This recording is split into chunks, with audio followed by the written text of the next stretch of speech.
In today's video, we're going to be diving into the upcoming pattern. We do have our tropical cyclone that we've been kind of tracking that is, I would say, very possible, bordering on semi-likely to develop to some extent.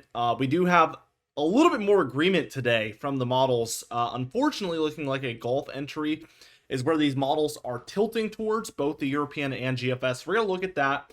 The upcoming pattern, there is multiple very major storm systems occurring across the central and eastern portions of the nation. These will also bring about cold fronts, some severe weather, and overall some snowfall for some portions of the nation as well. We're going from one of the quietest patterns I've ever seen, and we're ricocheting straight into a very, very active one. So it's an exciting time.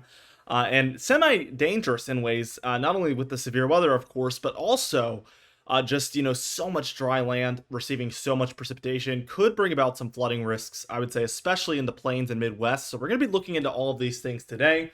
Let's dive into the spaghetti model guidance first off for our tropical area of concern. We do see that it's going to originate somewhere here near Central America. I would say the southern Central America, northern South America area there. And now the overall, I would say, mean average of them is something like this, which is kind of a worst case scenario. The Gulf is probably the number one area that holds on to its kind of tropical potential the longest into the year. So when we see a late season tropical cyclone like this one, that is kind of the area that would harbor the most potential for development. But not only that, it kind of dodges every single landmass. Most of these going north of the Yucatan Peninsula, south of Cuba here, kind of southwest of Cuba, northeast of the Yucatan Peninsula, dodging Cuba overall and Jamaica, and really just entering in. If it hits that sweet spot, which is what I call the area between the Yucatan Peninsula and Cuba here, that would be absolutely terrible. And really, it's going to put everybody along the Gulf U.S. coast on high alert. We can see that there is a few of these that linger further south. This would likely break up the storm considerably, as we have some higher elevation areas there. In overall land, in general, tends to break up these systems. And in Cuba, it's a little flatter, but it would also do its part in kind of breaking up the system. So we would really be hoping for some sort of very early land interaction that kind of prevents it from developing, I would say. But the mean average of these is kind of sliding straight through. When we look at the GFS ensemble model, and this model has done a whole lot better than the European model family this year, we still get a little bit of eastern movement before it curves to the west, but nevertheless, we kind of end up with something very similar, kind of a Gulf entry here, being the most likely outcome according to this model. Thankfully, there is a few of these that do hit more Central America areas there and hitting Mexico, especially the Yucatan Peninsula. We have a little bit more of a southern tilt here. I would say the mean average might even be over Yucatan Peninsula at this point, something like this, but still the same idea. We actually do get a whole lot of development on some of these. We're looking at, 50, 60, 70, 80 knots in some of these storms that these individual models are calling for. So yeah, some pretty intense outlooks here. And on both models, we do get quite a bit of intensity if they do move out into the middle of the Gulf of Mexico like this. So we will be watching for that very, very closely. Let's take a look at the overall upcoming pattern. And when we look at our European model, here, what we end up getting is starting out today on Wednesday, October 30th, this low between Oklahoma and Kansas. We have some severe weather flaring up to the south and east of this system, which is common. When you have this type of a jet stream and a stronger low developing over it, you look for some severe weather on that, again, southern and eastern side of the storm. So that's going to be a concern. We have some snowfall here for the Rockies, especially Utah, Colorado, Wyoming. Meanwhile, we have another storm system entering into the Pacific Northwest on this date, and the overall jet stream is kind of bringing about cooler temperatures out west, warmer in the east here. We have this really intense Gulf flow happening for a lot of the eastern states, and the sinking cold air out west is the overall look of everything. Once we move this towards Thursday, it's pretty clear this is an intense storm system over the Great Lakes here, dragging cold front, strong warm front. That is a textbook storm right there. I mean, it doesn't even take an expert. It doesn't, you could know almost nothing about the weather and kind of pinpoint where those frontal boundaries are located from this storm. It's a really, really interesting look. It's rare that we get this textbook of a look, but we see the warm air still surging underneath that warm front. Some cold sinking down. I would say it's cooler weather, not the most intense cold behind a cold front that I've ever seen. But that is the overall flow of things. We have another storm system that is now making way into the Pacific Northwest, further inland now. We were looking at this on the day before this. We see snowfall for the northern Rockies and Cascades. And this is going to keep this trough behind that cold front relatively flat. When it's stretching all the way from the Pacific Northwest to the plains and Midwest here, you're not looking at a deep diving trough because it's so far stretched here. That is, I think, why we're seeing more marginal cold air as opposed to really, really intense. Because this cold front would have the potential to bring about a really, really intense Arctic snap. But we see that really flat jet stream. It's not allowing for anything too crazy to occur here. By the time we take a look at Friday here on November 1st, what we're seeing is a very flat jet stream. That cold front has kind of moved through, and this cold is stuck to the north here along that U.S.-Canadian border. We do have cooler temperatures for some areas further south, but not by too much. We have another storm system moving on to the Pacific Northwest. Bear with me because this is going to be something I'm saying a few times throughout this video, which is common this time of year. We do have some showers for the northern plains and upper Midwest, south central states and deeper south, and even into the northeast, but it's very, very sporadic at this point, nothing too persistent. Saturday on November 2nd, what we start to see is, again, our second Pacific Northwest storm is moving further inland. We're seeing kind of tandem lows, one down here for California, one up here for Alberta, and they're working together to create an area, a large area of rain showers, snow showers for those mountainous areas. And that is bringing about cooler temperatures out west as well. Meanwhile, we have a low trying to form over Colorado, some surging activity and warmth here for the southern plains. This could bring about more severe weather here in the upcoming pattern, again, as soon as this weekend. Let's take a look at Sunday here. And this is another very intense look. We have a very strong low here over Colorado with a weaker one to the north. Very confusing look. This one is not textbook yet. I think it could be, but clearly there's a bit of a warm front somewhere in there and a cold front trying to develop here. Wouldn't be surprised if we see a lot of this energy kind of transfer up and this all just comes together here. But for right now, this would create a pocket of potential severe weather and thunderstorms, I think, throughout the southern plains. That would be something I'm on the lookout for. We see this cold air really sinking to the west, so that is kind of the signs that there is a developing cold front. And we also have heavy snowfall throughout the mountainous west as a result of these low pressure systems here. There's even one to the south, so a lot of low pressure here across the middle of the nation.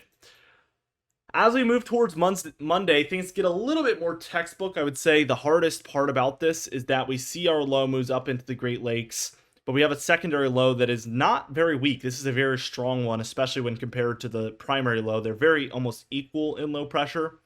So what we end up with is a kind of a warm front look somewhere in here. I think this southern low is going to take over. So we will begin to see kind of this primary low with a warm front overall here, and then a cold front that's going to try to rise up. This should all move kind of towards the northeast. Snowfall for the Four Corner states, and another western storm moving on toward the Pacific Northwest and Western Canada, bringing snowfall to some areas, rainfall in others. Very, very revolving door pattern. So there's when that southern low takes over by Tuesday the 5th. This is the afternoon. 990 over the Great Lakes, and we do get a little bit more of a textbook look here, as I kind of suspected. Warm front along the east, and we see that warm air kind of surging northward towards it. So warmer pattern along the east coast. Cooler temperatures kind of swinging underneath this cold front. And again, we would be watching for thunderstorms and severe weather, especially along the southern area of that elongated cold front. This cool down could be a little bit more intense, the one that's happening mostly next week. We have a little bit of warmer air for the west coast. And this trough overall seems a little bit more narrow. We're not seeing it dive super far south yet, but again, we watch for the dippage here, and we see a lot of that happening all the way down to Mexico. So I think this cool down could be quite intense. And meanwhile, equally, this eastern warm up is also very intense well up into Canada. That is the overall look of things. Let's just take this towards Wednesday on November 6th and look at this growing positive P&A look. This could be what brings about a pattern change.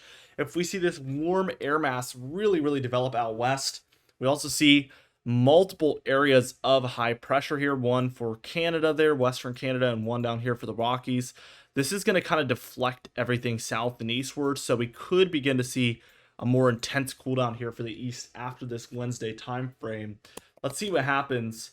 And by Thursday, everything kind of flattens out. I think this is the one we looked at yesterday where we have really lackluster blocking. And sure enough, you have this great positive P&A pattern out west. Very warm. And even this is supported all the way by Alaska here, where we have warmer air moving in. So everything kind of leads us to believe that cold air would be heading towards the east coast.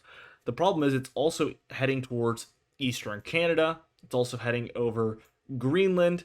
It's a far stretching cool down, and again, those don't dive as deep as our thinner troughs. So that is the main problem at play here.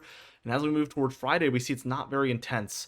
And we still see a troughing pattern. We can tell by, again, the dips overall. This is a little bit more intense dips that I'm drawing than we're even seeing. So it's a mild trough with slightly below normal temperatures likely, but it just can't get deep as long as we don't have that warmer air set up somewhere over eastern Canada or Greenland in play to kind of create the environment that'll really funnel the cold air into the east. We're lacking that eastern part where typically the west is what drives the pattern.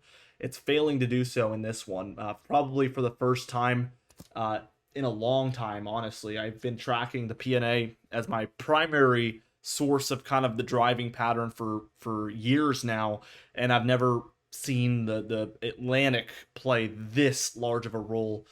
So very interesting turn of events, and I'm going to pay more attention to it moving forward.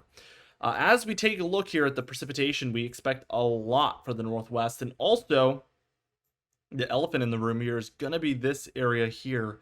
We talked about this yesterday, but look at this surge of precipitation. This is due to multiple strong low pressure systems, multiple strong cold fronts, and we're beginning to get a bit here for the southeast as well. So I think the east is on its way towards a wetter pattern as well. It's just taking longer. Let's look at the anomalies, and sure enough, the Northwest is above average. These more Midwest areas, Southern Plains, Ohio Valley, and even Eastern Canada areas are above average, but especially these blues. And we're beginning to see especially the Southeast get involved with some of the above average precipitation, and only a small area of drier conditions is still expected. And I suspect that this could completely go away. We could just enter into an overall above average pattern. Time will tell, though. Total snowfall in the European model, a lot for the Pacific Northwest, especially here, the Cascades, where we're seeing 2, 3, maybe even 4 feet of snowfall for those mountaintop locations. The Rockies, it's a lot closer to 1 to 2, which I'm sure isn't going to make a huge difference. It's still just a ton of snowfall. And then we're looking at probably under a foot for the Sierra Nevada mountains. We're likely looking at measurable snowfall and definitely plowable snowfall, but it's just not cresting over that multiple feet category yet there for that area, which is very common in La Niñas. The storms are tracking through these areas, kind of dodging this southwest corridor, so that is the reason why the higher amounts remain to the north there. Upper Midwest, we're beginning to see a little bit more signs of some smaller snowfall amounts for Minnesota, Wisconsin, Upper Peninsula, Michigan, even Canadian areas nearby there. So that is a sign of the central states coming into play, and very slight amounts of mountainous snowfall in the Northeast that should be on the way over the coming weeks. The temperature pattern, again, warmer is really the trend here in the east. We get this very slight cool down for Thursday, Friday, Saturday, Sunday there. Monday, but another warm up ensues. And then we really see a flatter jet stream. And finally, we end up in a warmer in the west pattern at the end here.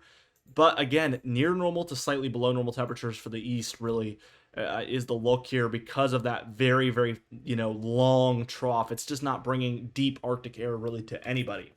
The GFS model agrees overall. I mean, we see this warm up, slight cool down that lasts, and then a warm up that comes through. We just never really get the warmer west. Look at this. It stays cool So the GFS model doesn't even get the west on board. So we'll have to see which one of these models gets that one correct, but that would make matters even worse. But really, if you're not really seeing cold, even if the west is warm, it's not going to make a huge difference in what you feel outside. You're not going to notice whether unless you're in the west. The west will be cool in that fact. So really, they're the ones that feel the impact from whether the GFS model or the European model is correct. And it's rare that I say that. Usually the west directly, like I mentioned earlier, will impact what happens in the east. Not in this case, really. It's not going to play too much of a role. So the west is either going to continue to be cold through the midway point of the month, or like the European model shows, remain cool for a few days, maybe even towards a week, and then consistently warm up after that point. So we'll have to see as we move forward on the model guidance some big implications for you guys out west. So stay tuned with the videos. Here is your 7-day graphical tropical weather outlook, and we see a 40% chance remains over the next 7 days for tropical development. We still haven't seen an increase. I think we're going up to at least 50 by tomorrow. We'll have to see what ends up happening, but there's still a 0% chance over the next 48 hours, so it remains a kind of medium term risk. Anyway, guys, I will keep you guys up to date with all of these things. I know there's a whole lot going on as we're moving from a quiet pattern into a much more active one. So be sure to subscribe. We upload every single day. You can even hit the bell icon for daily notifications when we upload so you never miss one. Be sure to like the video if you did enjoy it. Leave a comment down below, and I'll see you guys in the next video.